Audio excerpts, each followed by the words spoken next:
Are you declaring an emergency, sir? Watch all episodes of Ice Pilots. Watch on mobile devices or the big screen. All for free. No subscription required.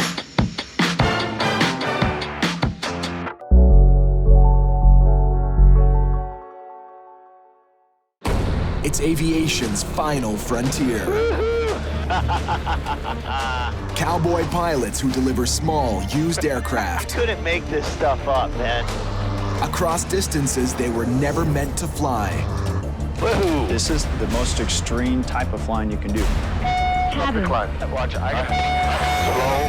down. The planes can be too much to handle. It's like a caveman trying to figure out the Concorde. The pilot's too exhausted to fly at All night. you can see is black. There's no horizon. There's nothing. There's a lot of pilots that have died just because of that. But as long as there's money and fuel to burn, Are we gonna live today? I think so. they'll live to fly another day.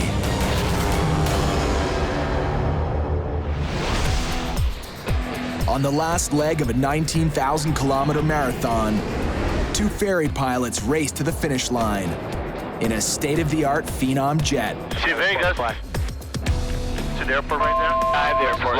Slow down. Marcio Lucchese has flown plenty of these babies, but this is the first jet flight for Kerry McCauley, and he'll be landing it in front of the new owner. Dude, land there. Autopilot. Start putting your flaps, start slowing down.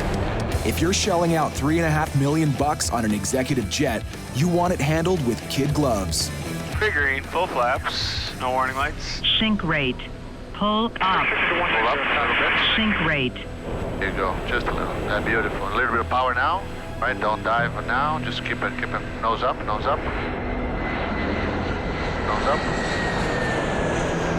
Perfect, my friend, perfect. Well, that's my boy. And start braking. More braking. Yep.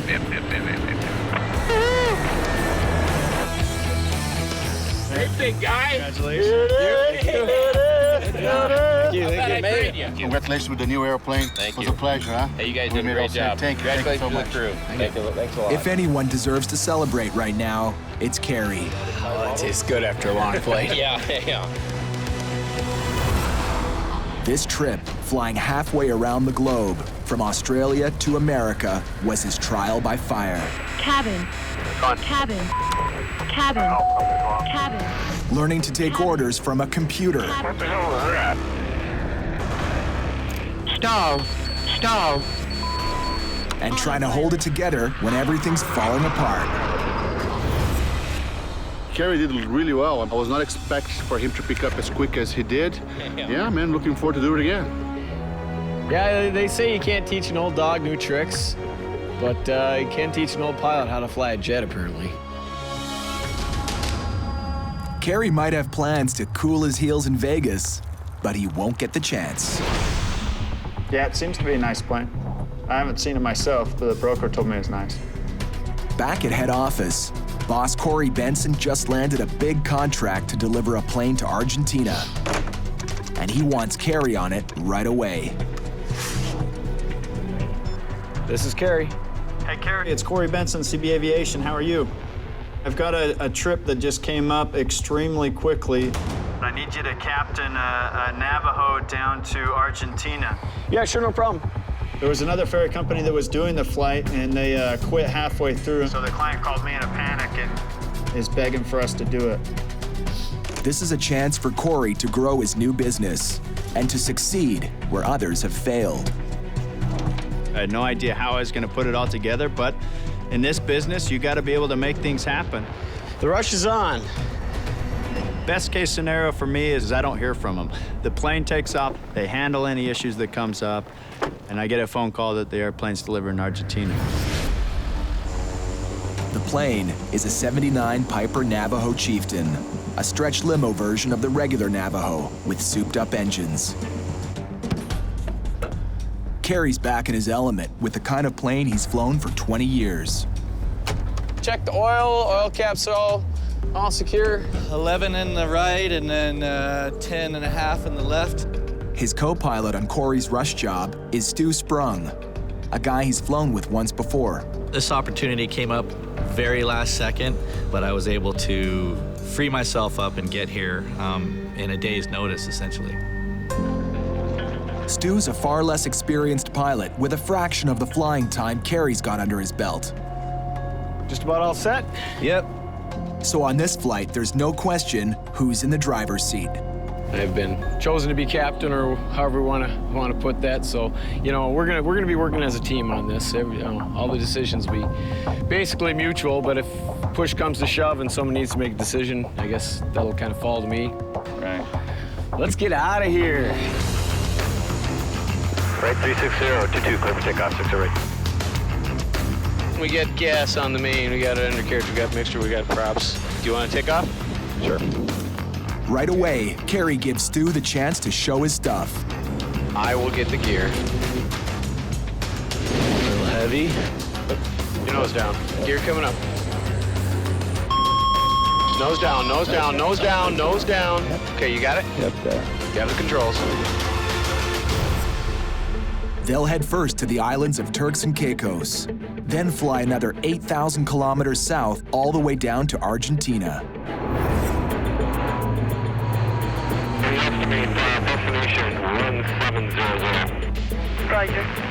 Roger, sounds so much more sexy down south. But as they approach Turks and Caicos, Carey spots trouble. Boy, that gauge is kind of pegged. Yeah, you're right, it's not vibrating. I do not like that. No, I mean, we're not at an extreme power setting at all. The oil temperature gauge shows the right engine is running hot. The right engine always does burn a little hotter. Cylinder head is normal, and the oil temp is super hot. It's just not making any sense. Still, it makes me nervous. I don't like a needle touching the red line. If it's not that gauge, we can cook this engine in a heartbeat. If the engine is overheating, it could set the whole plane on fire. I want to get this thing on the ground. I don't want to screw around. That gauge is making me really nervous.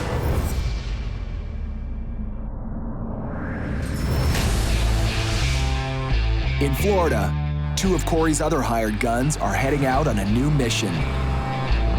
It's an old beast. It's an old POS. Corey's putting them in an old beater and asking them to fly halfway around the world. How about these blades? It's a little chunky. Captain Pete Zaccanino is a test pilot, a guy who lives to fly. I love designing airplanes. I love flight testing airplanes. I love flying airplanes. I love working on airplanes. I don't think there's a better career in the world. This is one job that might change his mind. Yeah, the DA's booths are pretty chapped up here. Look at this stuff. It's old. Welcome to the 70s, baby. Check it out. Oh, Daddy. You are not exaggerating.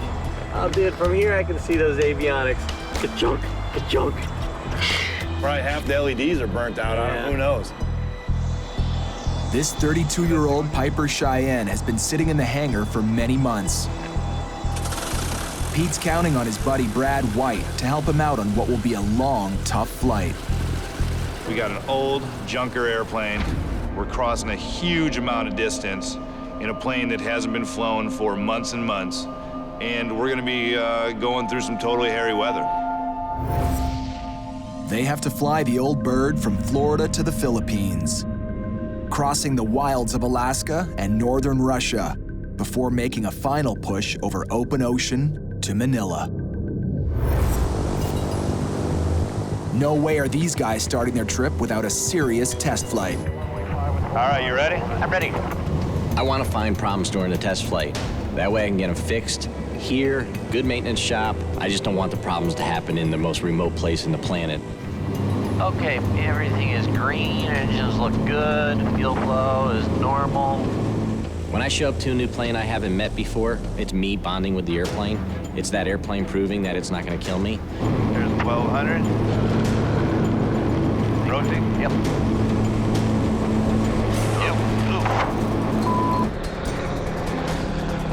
Yeah, that trim is a little funky. Yes, it is. Trim controls small flaps on the tail that are crucial for climbing and descending. Man, that is weird. And this trim is barely working. Try getting yours trimmed up. Yeah, it's sluggish. Yeah, that could be a showstopper if we did lose trim and controllability. That would totally suck. Yeah. A plane's trim can make the difference between life and death. If the trim tab fails, that's a serious, serious situation. Aircraft could end up nose up vertical, nose down vertical, or upside down. All very hazardous scenarios. Pete and Brad cut their test flight short. I'll just start down. I'll just do it.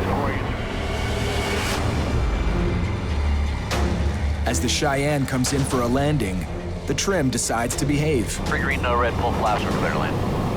Alrighty. But not many aviators grow old, flying unreliable equipment. Well, we got a major trim problem. Yeah.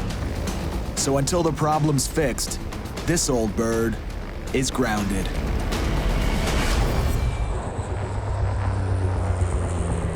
"2,700 meters over Turks and Caicos. From you out the field inside? Negative, not just yet. There's a cloud in the way. The oil gauge is telling Carrie and Stu they have an overheating engine, so they're trying to land the Navajo as soon as they can. Seat belts, fuel pumps. Gear coming down.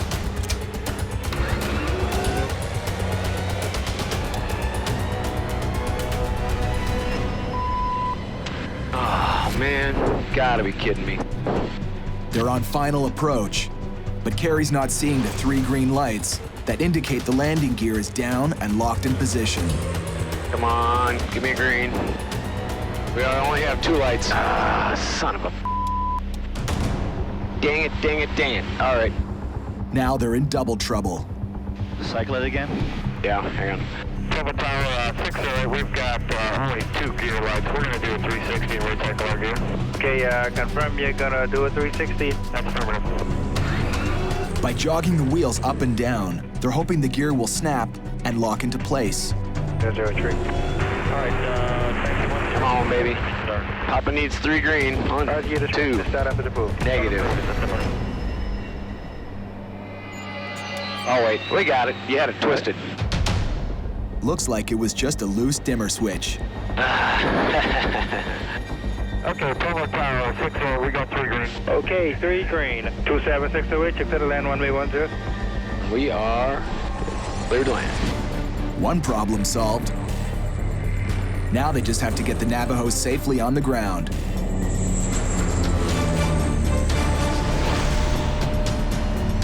Here.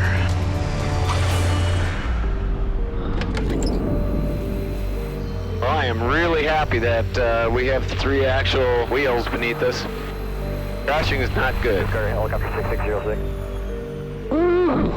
All right, leg 1 in the can.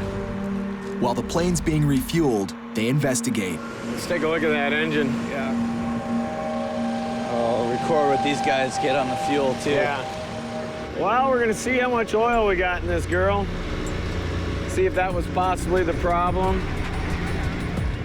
If the oil's low, it would mean the engine really was overheating. Well, I'm kind of liking what I'm seeing. I mean, it looks like we've got about 10 quarts. I don't know, we can put a couple in, but she's really not burning any oil.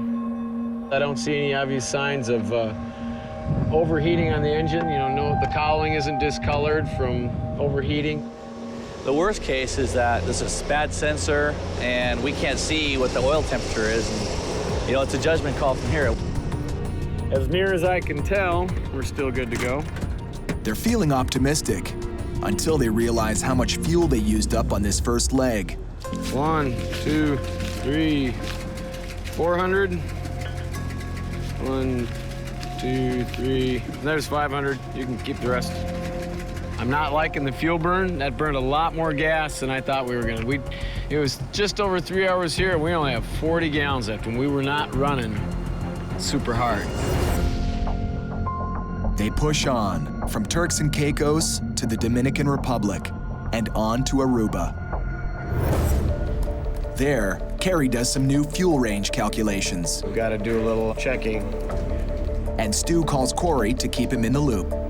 Our fuel burn, even at most lean, is way off on this thing, so we have to look at our legs again because our range is shorter, so it's not exactly the performer that we were hoping it would be. know how it goes. Have a safe flight. Now their trip will take longer, so Carrie's keen to keep moving today. I'd like to file our flight plan to Trinidad. When you want to leave? We're leaving soon, right now. Right now, right away. Trinidad is closed. You mean it's closed? It's an official holiday, so you can't leave today. That's crazy. All right, well, frustration level's running really high. As a ferry pilot, I love to put a lot of miles behind me every day. I just, 1,500, 2,000 miles a day, that's kind of standard. They've flown less than half of that, and with nowhere to go, the day is suddenly over.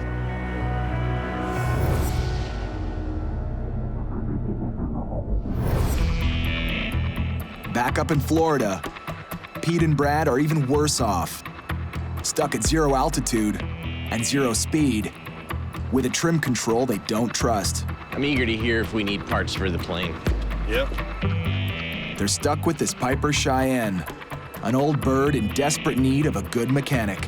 I do not see anything binding or slipping in the actual mechanical control wheel. You don't see that play where you gotta roll it an inch or two before it starts. Yeah, but that's normal in some airplanes, especially when you have that electric trim.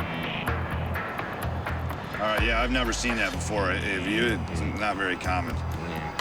Flown a lot of different airplanes, never seen a loose one like this. Well, I think that's normal for you to have a little play in your trim wheel. The maintenance manual says it's good. You're airworthy.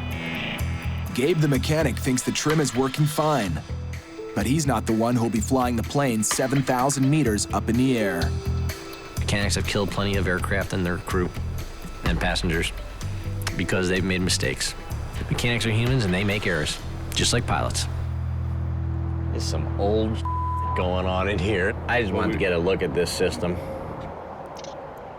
It's old, it's beat up, and who knows what's gonna surface today, tomorrow, halfway around the world.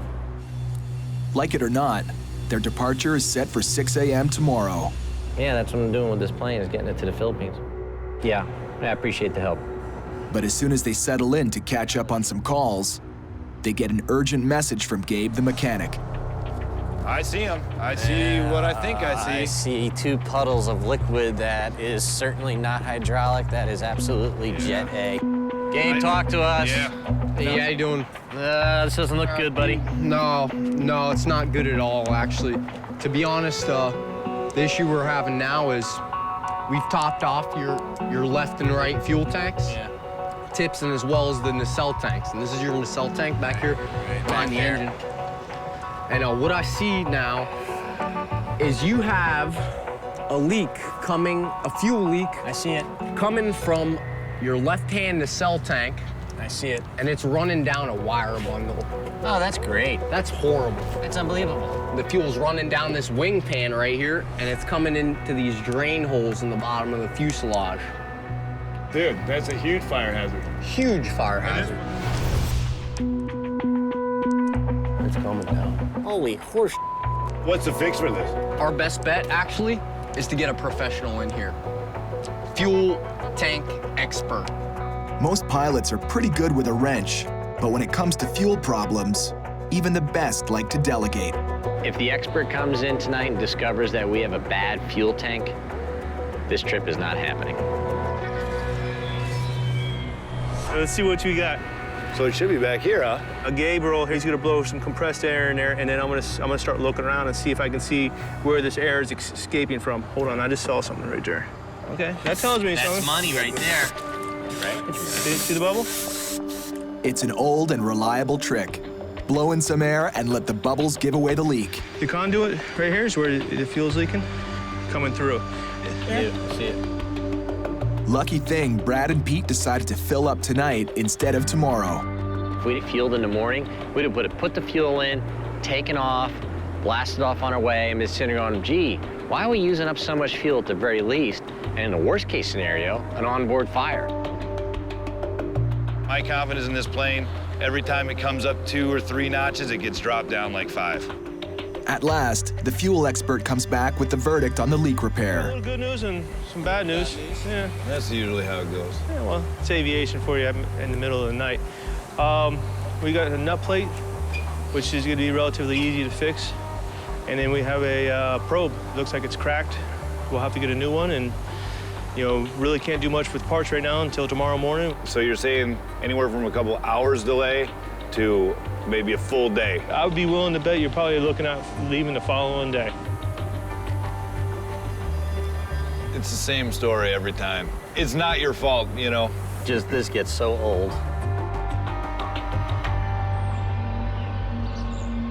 Next morning, Pete and Brad head back to the hangar, hoping for good news on the parts. Let's see if we can find Gabe. What's up, Gabe? Hey, Brad. Hey, good morning. What's the deal with this guy? The good news is we did find a fuel probe in Florida. Ah, very cool. The bad news, unfortunately, is it's in northern Florida, and it won't be able to be here till tomorrow morning, guys. Are you serious? That's not gonna work. We need to get something. I mean, that's a day and a half behind. But we gotta figure out a solution, because this is getting ridiculous. The best ferry pilots will do almost anything to keep flying, even if it means renting a plane and picking up the part themselves in northern Florida. Yeah, hi. Wondering if you guys have some aircraft rentals? Is that the best you can do? That's pretty steep. That would be huge. Pete has just caught a lucky break. What's up, man? Okay, I called my buddy. He said, no, don't worry about that. I'll fly over there to their airport, pick up the part, just have it ready, give me the details. Send it down to you guys, have it here tonight. That's huge. It is huge. Yeah, Jim's really hooking us up. All he wants is fuel. Pay for the fuel, don't worry about aircraft cost. On his way. Aviation is a really small world, and Pete's pretty big in that small world, so it's not surprising that he's got people like that that'll help him out. 3 hours later, Pete's pal shows up with the missing part. Hey, Jim. Hey, Pete, it's you again. Hey, you made it. Awesome. There you go, buddy. Thank you, sir. You really saved us, and that's a huge deal. Thanks. Just the girls and safe flight. We'll see you later. Check it out, dude. Now you guys have to work your magic. We need that in tonight, test it, filled with fuel, and make sure it's good. Looks like you guys will be getting out of here on time tomorrow. Yes. Down in South America, Carrie knows that the next leg of their flight can be deadly. If we get to the point of no return and we're screwed, we're going to be looking for options. It's almost 1,000 kilometers from Georgetown, Guyana, over non-stop Amazon jungle to Macapá, Brazil. This is the long one, kind of the dangerous one, because there's no airports in between, nowhere to go. If we have a problem when we're out of range of either airport, if we're going down in the Amazon. All set, Stu? Let's do it. Then we get to test our survival skills. They'll be pushing the absolute limit of the fuel range for the Navajo. It's already burning more than it should. 30 gallons an hour will give us maybe 45-minute reserve today, which is not even close to what I would like to have. If we have an engine problem and we have to dodge thunderstorms, we're gonna be in trouble. So we're really just kind of crossing our fingers on this one and going for it. 85 coming up.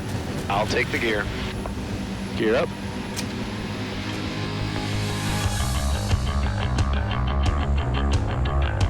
We got some time to make up. We do. An airport holiday yesterday in Trinidad put them behind schedule. That's why they're gunning it today. This thing is turbocharged. It goes a little faster and we get just a little bit more range the higher we go. So see what that does. I'd say we just do it. Hang on, a couple bumps. Woo! There we go. The weather isn't doing them any favors. These headwinds get any worse, we're screwed. That is slow. We got to be pushing a 35-mile headwind. They're slowing down and using a lot more fuel than they'd planned. That's not good. Keep an eye on that fuel pressure, because if that thing sputters while we're on approach, we gotta go to those boost pumps right away. Okay. 36.6 miles. Come on, baby. Now the engines are sucking in the tank's reserves. I'm putting my shoulder harness on now. Probably not a bad idea. At least one of the engines should still be running by the time we get there, but they're running pretty low, so I really hope we make it. Oh, there we go. Good. That's one engine sputtering. Boost pumps on. We have fuel pressure. They managed to pump just enough fuel to the engine to keep it going. Macapa Control, November 27608. Like priority landing, fuel critical. 23 miles from Macapa. Right aux tank's dead. Now we're on the right main tank, and that one doesn't have much gas in it either, so. Kerry knows he has to nail the landing, because this time there's no second chance. Come on. Okay, pre-landing checklist. Gas, not much on the fullest tanks. Undercarriage, down, 3 green, 1 in the window. Fuel pumps on. Mixtures fuel rich, fuel pumps on. Just a little bit more. So I think we're high enough to glide in there now. If we lose an engine. Yeah, if this quits now, I'm aiming right for the end of the runway.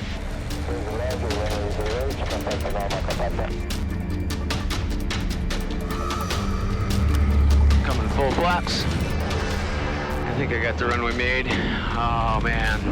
Yes. Ay.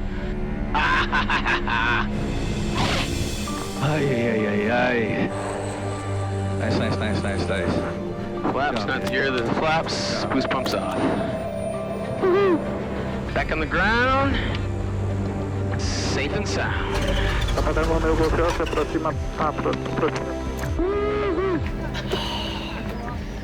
It's been a while since I've been this happy to put my feet on the ground. Yeah, no doubt. Little, let's see, buzz check. Not too bad. That was intense, but the fact is we have possibly two more legs left today, and you got to have a clear head to do it. So we need to reset and try to get back in the air as soon as possible. Stu and Kerry are still 4,000 kilometers from their delivery target in Argentina, with only 3 days to go. All right. Corey made some promises to the new owners, and he's really counting on me to get it done and keep his promise for him. This plane needs to get down there fast. 4,000 kilometers north. All right, you ready? I'm ready. The Cheyenne's fuel leak has been repaired, so Pete and Brad are finally taking off. Departing runway 5. Takes caution for birds on us in the airport. They have a giant marathon ahead of them, 16,000 kilometers, from the sandy beaches of Florida all the way to the Philippine jungles. Yes, redo them. Next stop's only 8 hours away. Today they'll fly 3,300 kilometers and stop in Utah to refuel. At least, that was the plan. Because now, the Cheyenne is showing her age all over again. Got ice all over this windscreen and it sucks. I can't see anything. Nothing. No heater. See the heater? Nothing. There's no heater. Up at 7,000 meters, the temperature outside drops to negative 30 degrees Celsius, and that cold is seeping into the cabin. We got things freezing up. We got nuts and bolts freezing up. We got a windshield that won't defrost. It's just one thing after another. Let me start making a list, dude, because this is crap. Here, why don't we start here with the LEDs you said are burnt out? Okay, LEDs. I'm gonna put heater / defrost, because yeah, the defrost. We have a multitude of avionics problems going on up here. Yes. Things that are in-op, they're not labeled in-op. Prop de-ice. I wonder if I should even go there. Not now. Please don't do it. If the de-icers don't de-ice the props, flying across Alaska and northern Russia will be a game of airborne Russian roulette. Because the icy conditions can shoot them down almost anywhere. I have zero confidence in this aircraft right now. Yeah. I will not fly this at night. I will not fly this in the weather. I will not fly this into ice right now, period. I'm pretty much on board with that. As soon as this plane touches down, she's headed straight back to the hangar, with just 1/5 of the journey behind her and 13,000 kilometers to go.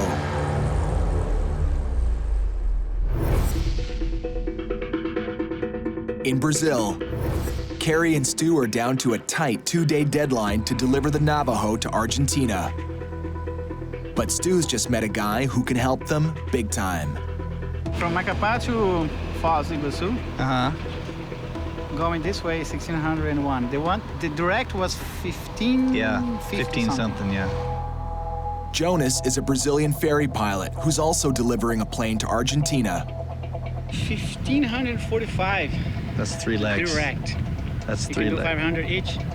He knows the back routes well, and he's offering to fly them over some shortcuts that'll save them a huge whack of time. We really scored. Having a native to escort you is unbelievably lucky. So that's why I really love ferry flying. I love going to the small airports and meeting all the pilots. You know, I don't like going to big international airports and meeting bureaucrats. That's just painful. It's like getting a root canal. Being able to fly to smaller airports, just get fuel, no flight plan, be on our way. It's huge. It's the biggest scoop of this whole trip.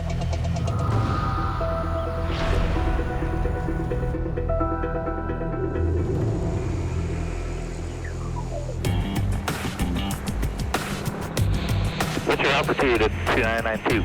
Oh, there he is. Just about 2,500. We got you. See him? Oh, yeah, I got it. All right, we got you, thanks. And you got the next airport on the GPS? From Macapá, Jonas will take them to a tiny airport in Araguana, way off the beaten path. It's much more direct than the route Carrie and Stu had planned. The other frequency now is 12345. That's the frequency for the airport? Yeah, that's the frequency for all uncontrolled airports.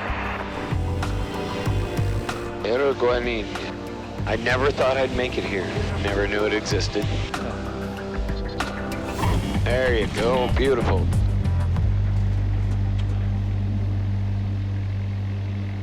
Turn and burn, in and out. Not a bureaucrat in sight.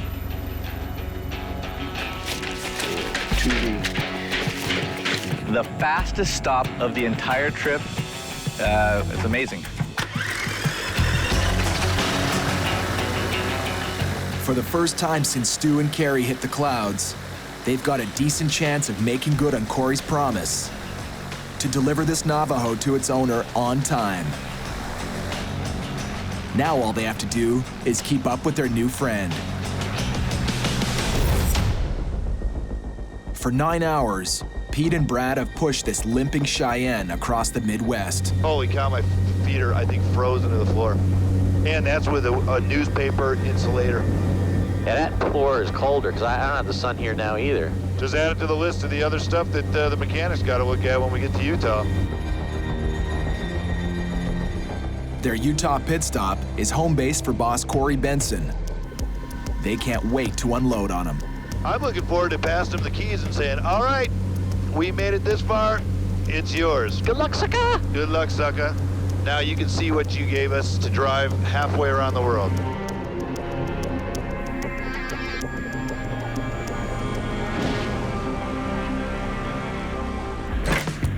Corey's waiting when they land, You made it! knowing he's about to get an earful. We made it. How's the flight in? It's got all kinds of weird quirks. There's problems with the avionics, the autopilot. There's no heat in it, so we're frozen. I'm frozen right now. The right windshield just turns to a sheet of ice. Pete's sitting there scraping it the whole flight. Is that on new issues after the test flight? Yeah. It's old and tired. Corey has to get this delivery back on track. His pilots get paid, even for down days. It all comes out of Corey's $25,000 fee. It just barely got off the ground and hasn't even made it halfway across the country yet. We're already experiencing some major issues. It's got me a little nervous.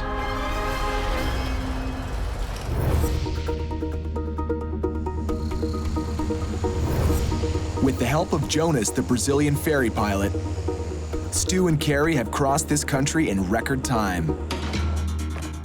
And to their surprise, that means the Navajo flight is now ahead of schedule. Yeah, we just landed down here in the Brazilian border at what is it? Fariguzul. Only 3 hours from delivery, they need Corey to confirm the drop-off point. Got refueled, and we're just giving you a call to see what the latest is. Perfect. They would like you to continue to a private airstrip in Rosario. There will not be customs at this airstrip. I'm showing you the coordinates right now.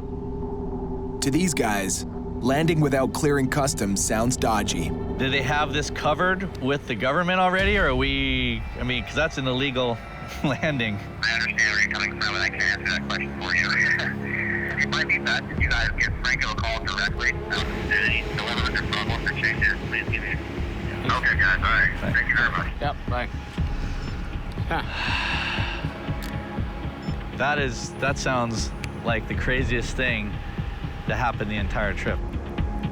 Entering a country without clearing customs, well, I don't know what they call it in Argentina, but it's a felony in the United States. And as pilots, we definitely have to follow some very specific rules, especially if we want to stay pilots, for one, and not go to jail, too. They've pushed themselves to the limit the last 6 days. They're only 1,000 kilometers from the finish line, but they refuse to risk everything for Corey's client. I'm not going into that private strip, no matter what he says. That's just stupid. We'll get busted. Nah.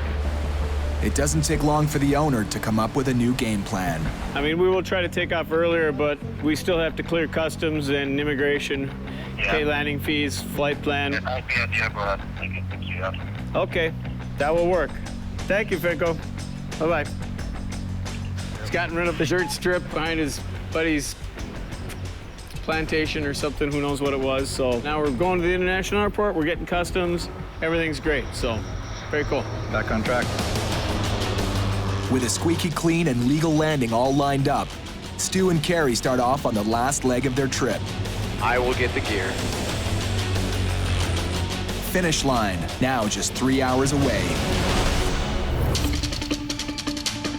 Back up north in Utah, Brad and Corey are trying to sort out some of the problems with the Cheyenne. And we're gonna double check that heater and all the de-icing stuff and make sure it works. Ice-cold temperatures in the cockpit on the first leg of the trip could be an ominous warning of a more serious problem. Seeing if it's gonna heat up. If there's no heat hitting the propellers or wings, even the thinnest layer of ice can alter the aerodynamics. Nothing on this, Brad. Enough to turn the Cheyenne into a kamikaze dive bomber. Well, we've got some pretty major issues. I'm gonna have to call the owner. He's gonna be super frustrated, but these are just out of our control. Part of the challenge of ferry flying, especially older planes like this, if something can break, it will break. Hello, Edwin, it's Corey Benson with CB Aviation. How are you? We've got some pretty major problems with the airplane. It's just absolutely not safe for these guys to continue on how it is. For now, the Cheyenne is Corey's problem. We'll get you briefed on the safety, the seat belts. Corey isn't the only one based in Utah. The parachute. Pete lives here too. And so does his personal training jet, the Aero L39 Albatross. Couple things. Throttle, you know what that is. Fuel on and off. Don't touch that, please. Okay. This jettisons the canopy. We pull that handle all the way down. Canopy will just fly away. Grab the handle and release it, and the parachute will open. Handle. That one forward. Boom. Upside down, we're out. Yep. I'm totally pumped. I'm not sure what to expect, but you know, the plane looks awesome. Brad's flown a few jets, but he's never been taught what to do when that jet's out of control in the wrong position. This is super important training. Every pilot should do it. It just teaches you how to recover an airplane if it's upside down, if it's nose straight up, nose straight down. It kills a lot of pilots. Here we go, huh?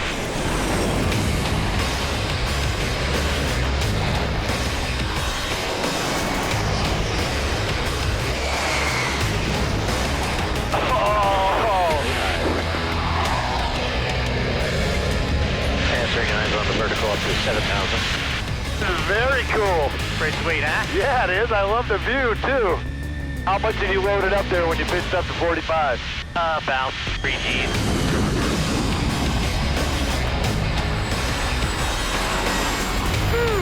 That was awesome, dude. Okay, you got the aircraft? I've got it. Okay, pull around left or right. Oh, sorry. That's okay, that's all right. Sweet, roll it out level. Isn't that cool? Woohoo! I'm digging it. Gonna roll inverted. I'm gonna float it down to the horizon. That's about good. Now roll back. Dude, how cool is that? And that bitchin'? That's bitchin'. Yeah, that was awesome, dude. Pretty cool, isn't it? Yep. That's a good sign right there. I could feel it when we were loading up a little negative. Yeah. Like when we were coming through, that's when I was just like, whoa. All right, I earned the hat then. All right. Pretty sweet, wasn't it? That was sweet, man. Yeah. God, I can't believe how it flies. It's cool. It's so easy. Yeah. Yeah, it makes it easy. Yep. It's been a great break from flying the Cheyenne. But by this time tomorrow, if Corey manages to get the heater working, these two pilots will be sky high, back in the old bird again, where almost anything can happen. There's gotta be a ticker tape parade here. I want to see streamers, confetti guns. There it is. Woo! After 3 hours of smooth sailing, Stu and Carrie are about to make good on Corey's promise and deliver the Navajo on time. They've made it all the way from the United States, through South America, to Argentina in only 6 days. You're coming down. 110. Got it. 105. Got it. Oh. Touchdown!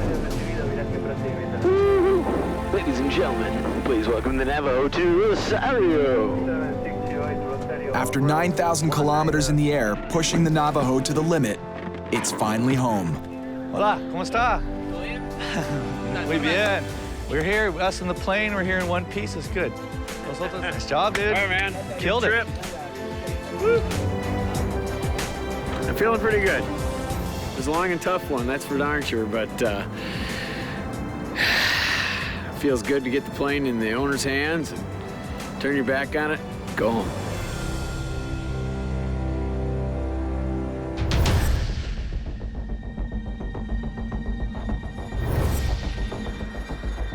Pete and Brad know the Cheyenne will never fly like yesterday's L-39 jet. But Corey and the mechanic did get the prop de-icers working. Hey, John, what's the word? Hey, Brad. Hey, Pete. We found that there was a couple of loose ground wires to the de-ice boots on the props. So we tightened those up, did another test, and everything worked. The safety problem is out of the way, but that's small comfort because the cabin is still cold as a beer cooler. We need the heater. It's way too cold and we got way too long to go, so. So we're doing a little troubleshooting here to try and figure out what in the system is not working. Hey, John, I'm feeling heat on the floor. Oh, yeah, the floor's getting warm. Yeah, it's totally working fine. That's great news. That's totally good news. Man, it's pumping like crazy. It feels great.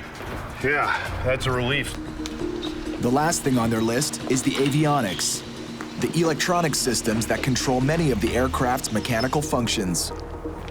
With so many things breaking down, Pete and Brad have never had time to test them properly. Ready? I'm ready. But this time, they can't even get off the ground. Oh. I got a reverser lock light, and I have this flickering. This is really strange. We got that beta light flashing. It's a light that indicates the propellers are in the beta range, which is the reverse. And having the engine allow the propeller to go into reverse in flight is extremely hazardous. See if he answers it Sunday. And he doesn't know my number. This is Corey. Hey, Corey, it's Brad and Pete. How you doing? What's going on, boys? The plane is giving us an indication that there's something wrong with the beta on the left engine. Good plan of action. John is on it right now. Corey's got the maintenance manual out, and it's repeating the problem, so it's not intermittent. We'll just keep you updated. Okay, perfect. All right, see ya. You know what? I mean, this is no joke. I don't have 3 months to go limping across the planet with this thing. Next time on Dangerous Flights. I'm getting so Can bored. Somebody tell me what the heck? Pete and Brad are running out of patience with the old bird. This is a technologically advanced aircraft. So what you're telling me is you'd like to be captain? Carrie and Stu battle for control of the captaincy. Easy there, Hoss. Okay, easy to be. You're the one with the hand on the throttle. And bad weather is endangering both flights. You gonna be able to see anything, dude? I don't mind rain much at all. but lightning's bad.